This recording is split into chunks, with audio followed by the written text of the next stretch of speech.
So, welcome everyone. I hope the sound and video are working. I know we've been hit and miss with that recently. We're working out kinks. In the next few weeks, Ajahn Nisabho will be doing the Saturday live streams because I'll be in a park, and we're doing our weekly meetings in Seattle now in Volunteer Park. So the reception's not great. Also, when I was giving the talk last weekend, I think a hawk eviscerated a small bird right above me. So that was the third messenger right there. And I'll be doing the Mondays for a little bit at least until we move indoors. And then we can return to a more regular alternating schedule. So this is our Q&A for Clear Mountain Monastery, or the Clear Mountain Monastery Project. For those of you who don't know, we're just setting up in Seattle. If you're nearby, please stop in. You can visit our website. But this is our chance for discussion. And please just chat, put into the chat anything you would like to speak on. So the first question or topic of discussion is from Sanghamita and the Canmore Theravada Buddhist community. Hello. It's on the Samyutta Nikaya 34, which lists 4 kinds of meditators: one skilled in attainment of samadhi, which is concentration, but not skilled in samadhi regarding samadhi. Can you interpret? Continued. Unskilled in the range, the meaning skilled in maintenance of samadhi, but not in attainment. Does this mean that one has trouble letting go into samadhi, but once there, one can stay? Skilled in emergence, but not in maintenance. I thought one implied the other. Thank you, Sanghamita. Well, starting off light. That's a big one.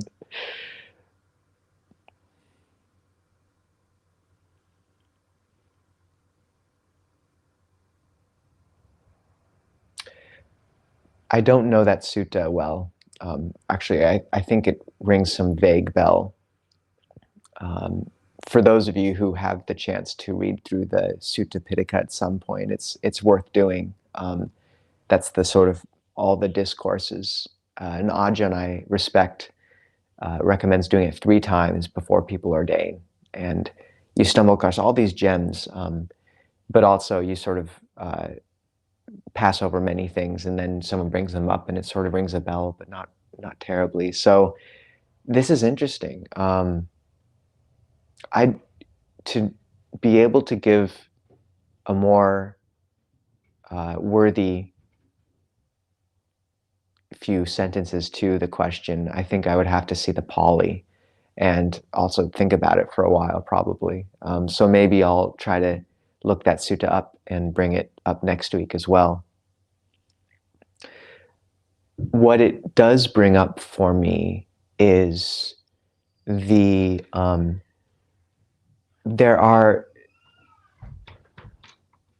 distinction between samatha and vipassana, or concentration practice of tranquilizing and stilling the mind, and insight, vipassana, of using the quieted mind, which is powerful and imbued with strength from that stillness.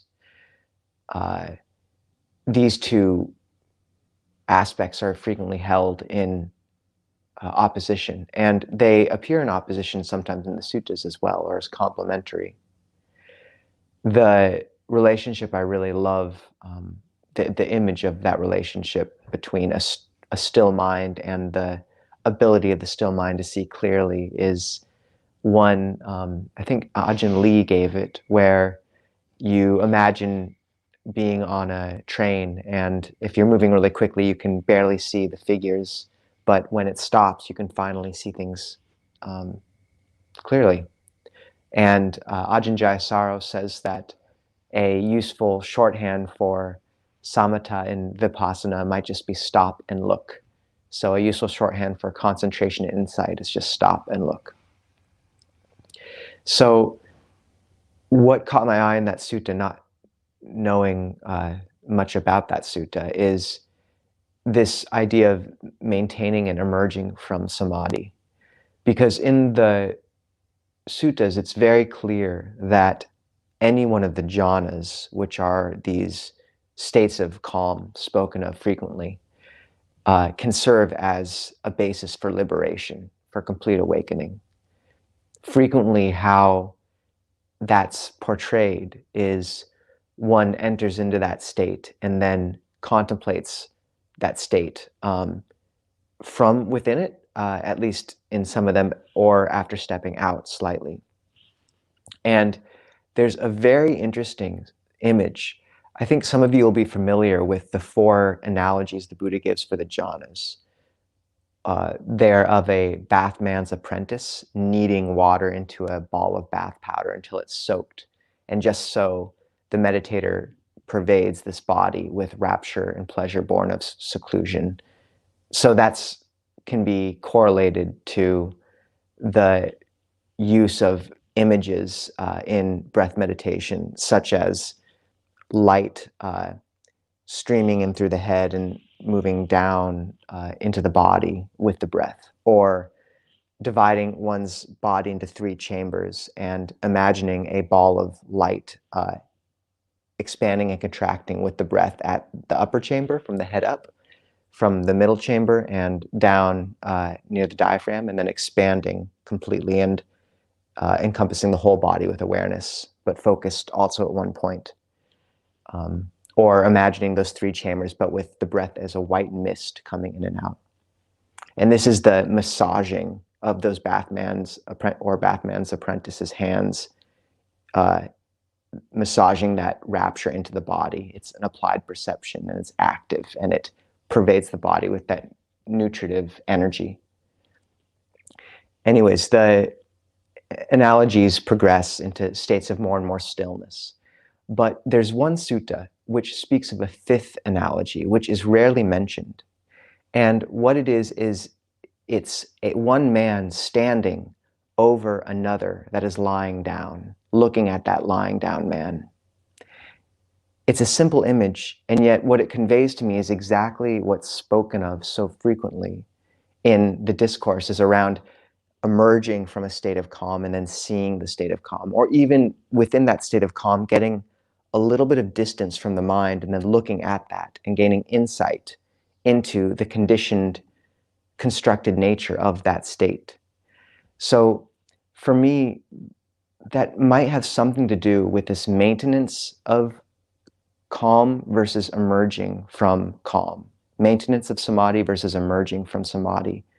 Perhaps, maintenance of samadhi might really just speak about being able to keep a state of calm going, whereas emerging might speak more to this ability to step back and to use insight and wisdom. And people do have these qualities in varying degrees. Westerners, and I'd say modern people, are known for we think a lot. My teacher Ajahn Nisabho said that Westerners think about twice as much as Thais, but I think he was referencing specifically kind of the rural, any probably rural society versus sort of our hyper-educated society in terms of college, etc. And I think that would apply across cultures at this point. But and I think, we as modern people really do look with skepticism at our ability to gain calm. But I think that we do have a lot of wisdom. And if we use that well, it can serve as a really powerful ally. So maybe we're quite good at the emergence of samadhi, but not the maintenance of it. So those are just some thoughts. I'd have to look more into that sutta. Thank you for bringing it up, though, Sanghamitta. Other questions or things people would like to discuss?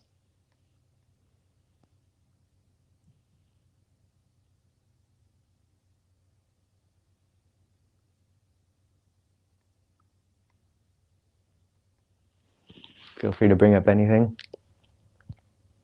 I think the other thing worth touching on while I wait for if anyone else has other questions or things to discuss is just, how do I put it? The other beautiful sutta around that dichotomy between samadhi and insight, or samatha and insight, calm and insight, is the Buddha says that if one has a great deal of calm but not a great deal of insight or wisdom, that one should seek out someone with the opposite strength, with a great deal of wisdom, and then learn from them, and that these two character types should seek each other out and learn and support one another. I find that very beautiful. At the same time, that dichotomy between insight and calm, I think, is false in some ways, because what you're doing when you move into more refined states of meditation is you enter a new state of brightness and nourishment, and you initially are really taken by its beauty and its pleasure. But then over time, you apply the First Noble Truth and the Four Noble Truths as a whole, which is an act of wisdom. And you see the suffering, and in some of those states, suffering is too coarse of a word, but you see the stress, say, inherent in keeping a state going, and you let go. And then you progress into a deeper calm. So these are how insight and wisdom work together, or insight and calm work together. So, for example, it can be, at the beginning of the Mindfulness of Breathing Sutta, you're following the breath at the nose. But then as you do that and expand awareness to encompass the whole body, you become aware of a field of energy that's moving, usually up the meridians, up the spine, down the front of the body, or something like that. And that's a much more subtle, still, and constant flow. And when one becomes attuned to that, then that awareness of the breath at the nose becomes too coarse and variable, and one drops it and progresses to a higher state of calm. And that's how insight and calm really work together. Application of the Four Noble Truths leads to deeper calm. And one place this has been coming up recently in two separate conversations I've had is that when one's mind becomes very bright in breath meditation and very energized, there's this sense of heat and constriction which forms.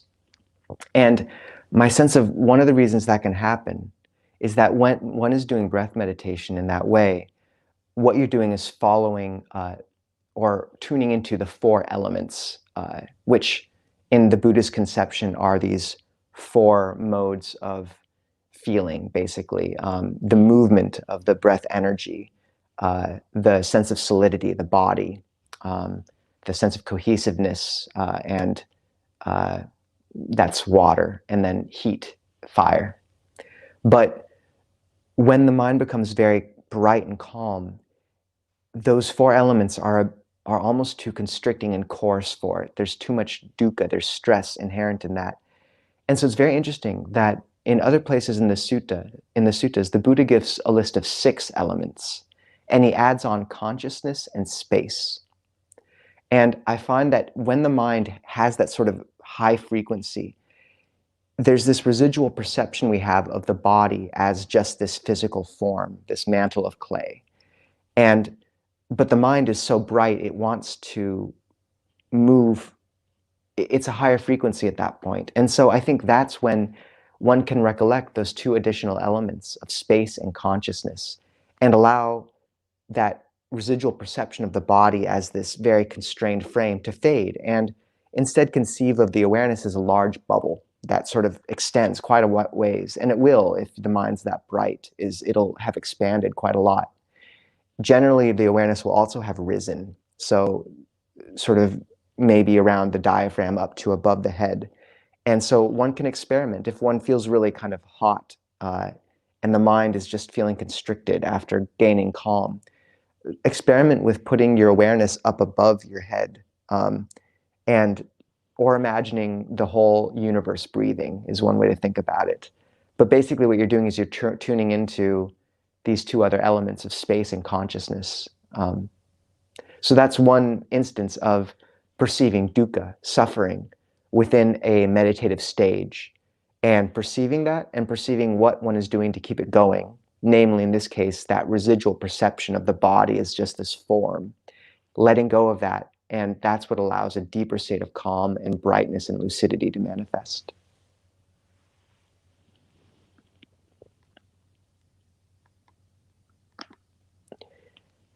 Hello, Ajahn Nisabho. I have listened to several well-known Western or lay Buddhist teachers and have noticed that there is a reluctance to talk about rebirth, which is central to Buddhism. One teacher said belief in rebirth is optional. Please speak to this. Thank you.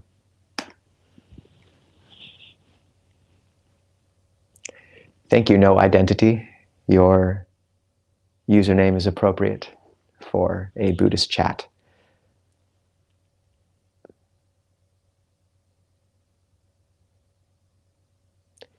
Yeah, there's certain topics which we tend to sometimes save, and because they do turn people off. The Buddha didn't mandate belief in rebirth as a prerequisite for beginning to practice. There's a famous sutta called the Kalama Sutta, where the Kalamas are these people who have been inundated with teachers and are very skeptical of various ones. And they're like, how do we know who to follow? And the Buddha, says various things, but don't go by hearsay, by the thought this is our teacher, by seeming competence of this teacher, by a body of text, by lineage. But when you know for yourself, Kalamas, these things are wholesome, these things are praised by the wise. And the important thing that always gets sort of ignored there is praised by the wise. Like, you are looking to the advice of others and the teachings, because the Buddha is, ostensibly, and I truly believe, the wisest voice that we can tune into. But he also goes on to say what they call the double bet, I believe, which is that if, he's like, look, Kalamas, if rebirth isn't real, but you still do the wholesome, then you've lived a good life, a blameless life. Your reputation is good, and you have a feeling of purity. And if there is rebirth, then you can look forward to a good rebirth. So it's a good bet on both counts. And so there it's very clear that he's not saying you need this right from the get-go. But yes, there's a place, and a strong place, for the belief in rebirth. And it is very much in the suttas. And it is fashionable to either not speak about it, or in some circles, some teachers completely deny it and say it was a later interpolation. If you read the text, it is not later. It is, you cannot remove it from the text without shredding them to pieces. And it's an essential part of what the Buddha says as mundane right view. There is what is given, what is offered, what is sacrificed. There is mother and father. There is this world and the next world, which is rebirth. And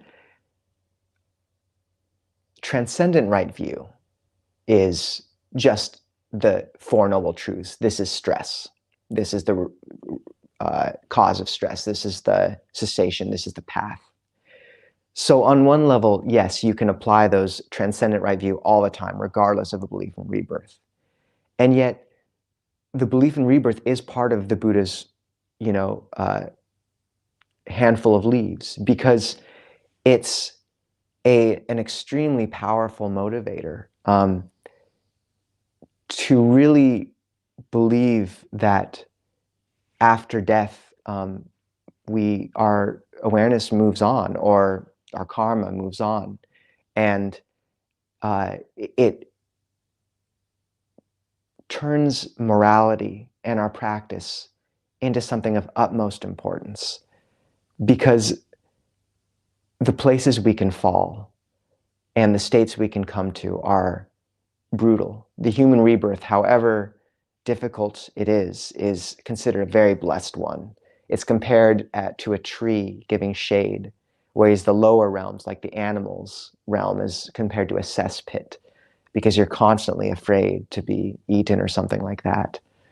And just the scope of samsara, it lightens things and makes things heavy depending on how you think of it. Either this life can seem, in its darker, in the moments of a lot of suffering, it's helpful to recollect that this is just, it's a small moment on a longer path. And in the moments of happiness, it's helpful to recollect that one cannot be careless, because one has experienced states of happiness before. And we need to use this moment of encountering the teachings, which is considered unbelievably rare.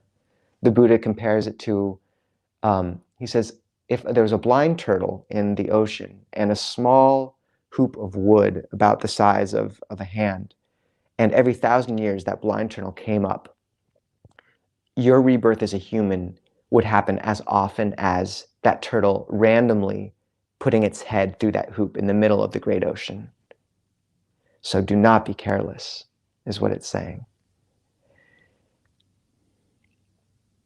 And that being said, I didn't always believe in rebirth or all these things, and the dry materialist worldview is the dominant one. I would say, though, that being agnostic about this, or even dismissing it without really doing research, is irresponsible, because this affects our existential situation a lot. I don't think we have the luxury of being agnostic around this without really doing research. And I remember until I was 18, I'd hear about this or that study and just dismiss it as fake science. But I'd never look into it, ever. So for those of you who have not, I would really recommend reading Life Before Life, or any of the work of detailing Dr. Ian Stevenson from the University of Virginia. That's what convinced me. He and that entire faculty were trailed by journalists frequently. So there's a good deal of evidence, corroborative evidence around it. But basically they interviewed, I think, maybe 3,000 or so, 2,000, 3,000 children over the course of 40 years, and took their life stories and then corroborated the facts that these kids could not have known from a past life. So it's as scientific as it can get. So yeah, it's like the Buddha's handed us this map, and it's been correct in so many ways. And then we see something in the map that we've never seen before, like mountains. I think this is an analogy Ajahn Nisabho uses. And we're like, mountains, I've never seen that. Like, how could it exist? But I think it's good to recollect that the Buddha's been right on every other piece of this map. So it's not like you can just make yourself believe in mountains, but it's good to actually do the research, and really take it seriously, because it does affect our existential situation. And that being said, if you do look into it and still don't know, that's fine. You can just keep practicing. It's okay. But yes, it's very much part of the Buddha's worldview, and it is important. It really can spur one on to practice.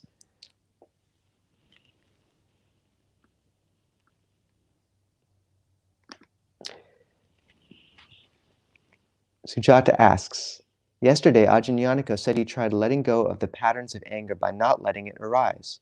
A lot of courage there, since it goes against our conditioning and isn't very popular.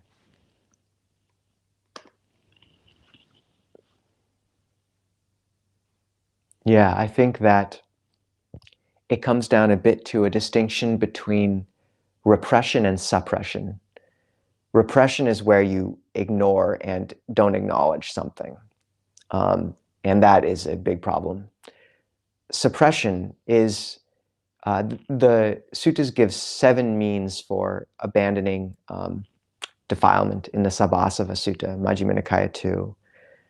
One is seeing, one is enduring, one is avoiding, and one is also destroying or dispelling.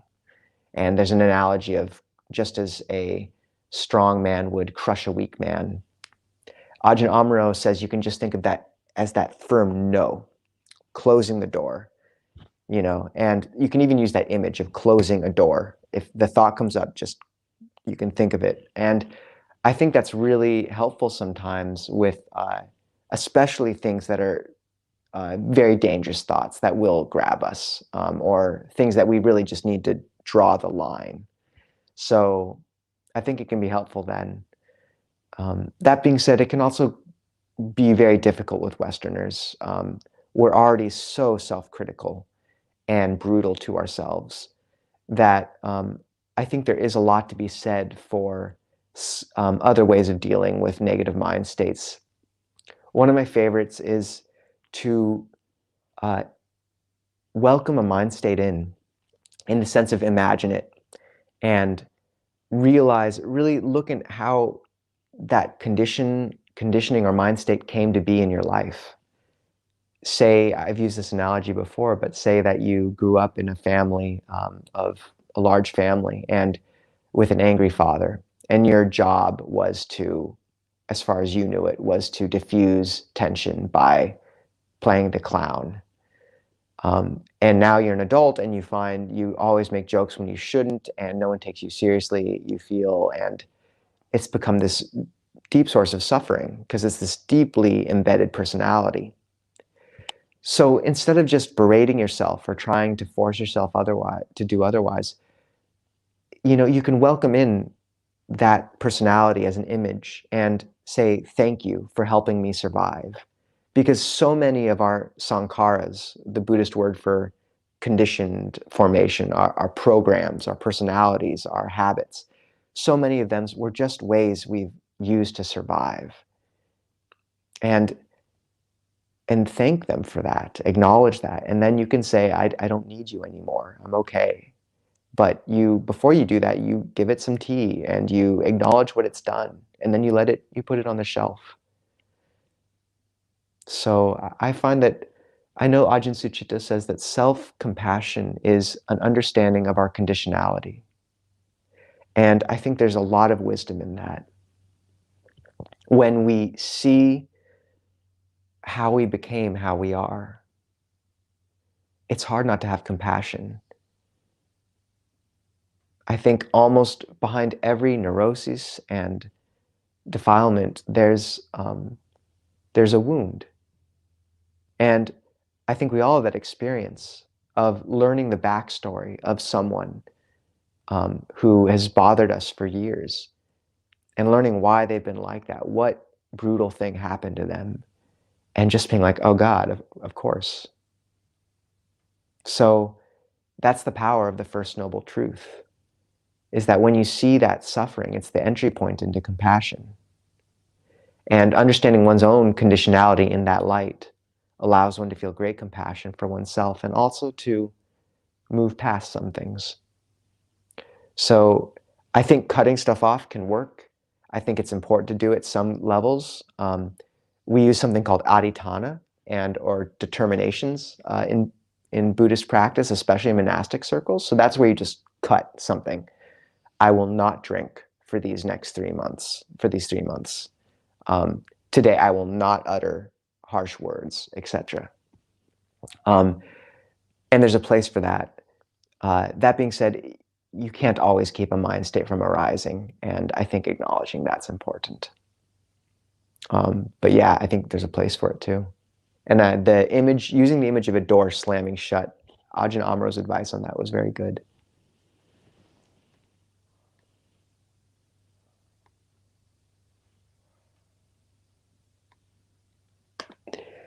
Sangamita says, I thought the blind turtle analogy applied to those being reborn from the hell realms. No, I believe it's, at least as far as I know, it's a broader swath. It's one of those analogies that you see it first, and then you see how much there's encoded into it, because the image of a turtle's head coming up through a hoop, it's very much like a baby being born. There's so much in the images the Buddha gives that we just pass over without realizing how much is encoded in them. For example, the analogy of the raft, the famous one, the teaching is a raft we use to cross over from samsara to nibbana. Kicking with our legs and pulling with our hands. that is most likely an analogy for the 4 right efforts as well, in that what one is pulling with one's hands in the stroke, that is cultivating wholesome mind states that have arisen, and bringing up wholesome mind states that have not yet arisen. And the kicking is the restraining unwholesome mind states that have not yet arisen and abandoning unwholesome mind states that have arisen. So just in that one image of the raft, there's the 4 right efforts, a categorical teaching hidden. And there's so much like that. Yeah, I could go more into it. One of my favorites is the first verse of the Dhammapada, where suffering follows the untrained mind like the hoof of an ox, or the wheel of the cart, the hoof of an ox, whereas happiness follows the well-trained mind like a shadow that never leaves. And what I love about that is the shadow is much more subtle, and our happiness that comes from practice is more subtle, and it takes a while to see. We're much better at seeing our suffering, and it stands out a lot more. So it takes a certain steadiness of gaze to turn to and make much of the well-being and happiness that comes from this path. But it's very important to do that. And Sanghamitra, I also may be wrong. It might also be just the hell realms. I'm not sure. I just remember it being a broader thing of the animal realms as well. Either way, we're lucky, and we've done a lot of good to be reborn in our current state.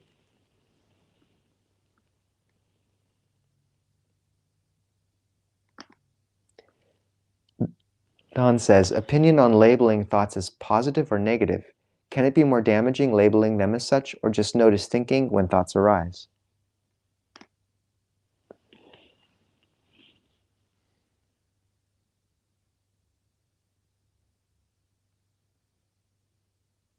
That's a good question. The Buddha did say the moment of shift in his search for awakening was when he decided to divide his thoughts into skillful and unskillful and cultivate the skillful. What did he say? There's this beautiful phrase. I saw in the skillful the blessing of renunciation, blamelessness, the aspect of cleansing. So that's a phrase worth letting ring in your mind for a time. The blessing of renunciation and the aspect of cleansing. And I saw in the unwholesome thoughts the danger of degradation and defilement. So, yeah, that's one of those poetic moments. You just pass over them when you're reading the discourses, and then it's good to come back to sometimes and remember. So the Buddha very clearly did divide skillful and unskillful. And I think those are healthy words, healthy translations of the Pali term kusala and akusala. And constantly labeling those thoughts as such could be a bit much. But,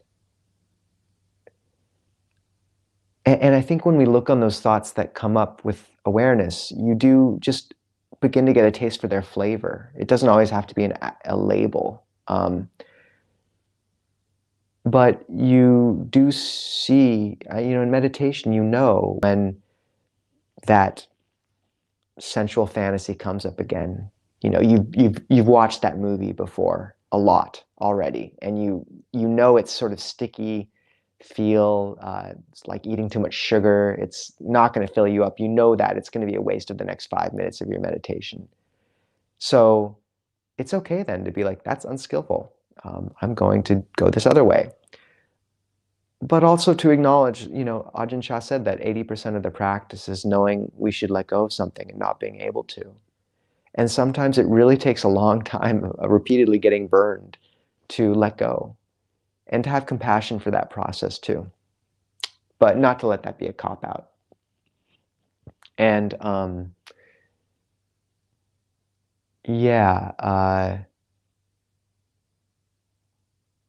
and cultivating the wholesome, it's I think it's okay to make that distinction.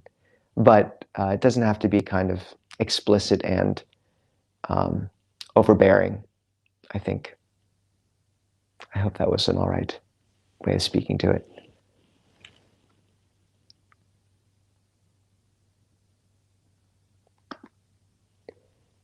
Githangana. Venerable, how can one cultivate nibida in one's daily life reflections with wisdom?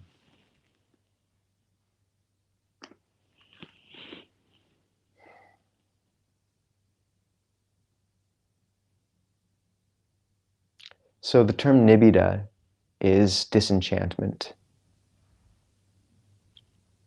And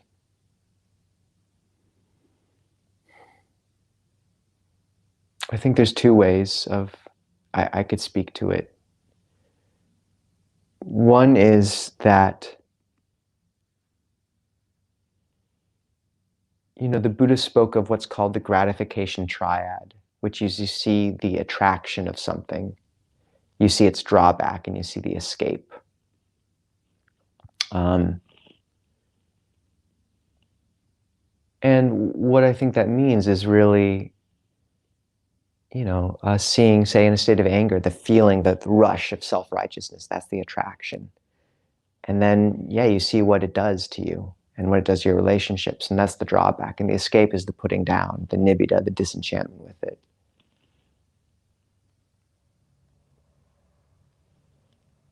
But more practically for me,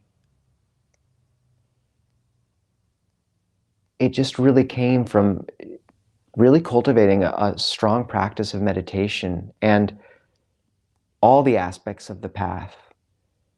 Really filling one's time with these bright things, because you won't become disenchanted with something if we need to be enchanted with something.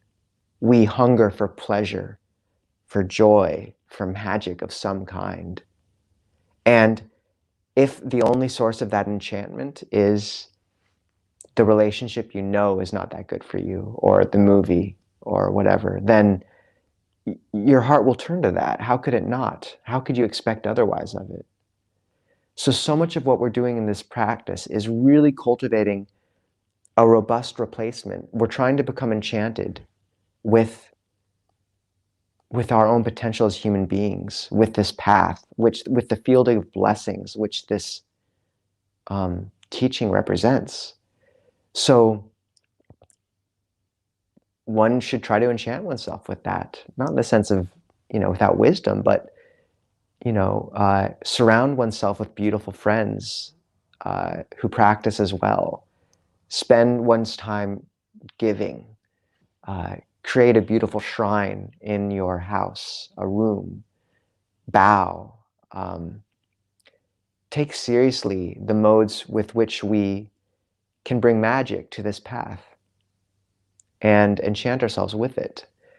Because the spiritual path and that transcendent quality of the practice, it's so subtle and easily lost in the cacophony of the world that it needs to be protected all the more for that. And I think that's why the Buddha made us monastics stand out a lot, is because we're supposed to represent something so subtle. So, he gave us an outfit that really stands out. And I think really taking that ethic around your spiritual practice a bit, like, really dedicate a room to your practice, at least a corner of a room, make much of that. Really try to cultivate those friendships which will support you. And only when the heart's beginning to get more and more joy from that goodness will it become more and more disenchanted with those other things. Basically, you're applying the Four Noble Truths, but robustly. You do begin, especially as you practice, to see how coarse some of these other things are. My family and I have a joke that Buddhism makes you kind of boring, because after a while you just don't feel like going to the movie, and the party is not attractive. Like, you'd rather stay home and meditate and read a book or be with your loved ones in a one-on-one conversation, because you're becoming disenchanted with that. And so you're seeing the suffering and the coarseness in going to another movie or something. But what gets missed so often is that you also really have to cultivate that fourth noble truth of the path in a robust form. So spiritual friendship, right action, all the props, as Longpa Pasano puts it, are really important. And really filling one's heart up with those things will let it become disenchanted with the other things, because it'll have a new source of wholesome nourishment. So that's very important. Yeah. And then just meditation helps a lot. And faith. Because sometimes when you're giving up some of these things, it's not easy. And you have to have faith or confidence that where you're stepping is a bright field as well. And there's this beautiful term in Buddhism called sangwega, which is impossible to translate. But it's the moment, usually in the suttas, it's when you see through the world suddenly, and you turn towards the spiritual path. So it's the moment in the suttas where Yasa, one of the monks, he's an aristocrat, and he sees his entourage of dancing attendants lying asleep, and he sees them all as just so many bodies, and he walks away and looks for the Buddha and takes ordination. So it's a simultaneous sense of chastening and sobriety and disenchantment, but also in that it's not just the prisoner in Plato's cave lowering their eyes because they've finally seen the shadows as just that. It's also the beginning of their turning their head towards a greater light. And I know for me, that intuition was exhilarating. So yes, there's nibida, there's disenchantment, but also I remember reading Siddhartha when I was 15, and there's a moment of seeing a bit of the foolishness of life dedicated towards all the things I thought people seemed to be telling me it should be dedicated towards. But there was also an enchantment, an intimation of light, of the path, of the ability to dedicate a life completely and totally to the purification of one's heart. So, yes, we cultivate disenchantment, but don't forget to work to enchant yourself with something worthy of that. And then on full awakening, I would imagine that those words cease to apply and one becomes disenchanted with everything. But that's all right, because there's, nibbana, which is beyond all these concepts. So I think we're about done. Oh, we have a question. If I were building my shrine to remind me of the Buddha, where would you recommend I look for totems?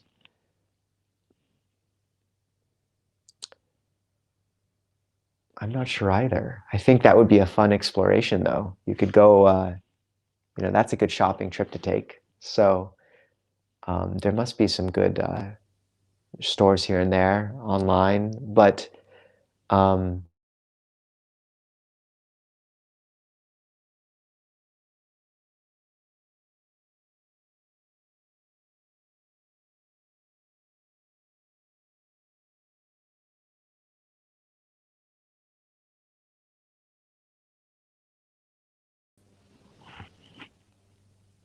and we cut out.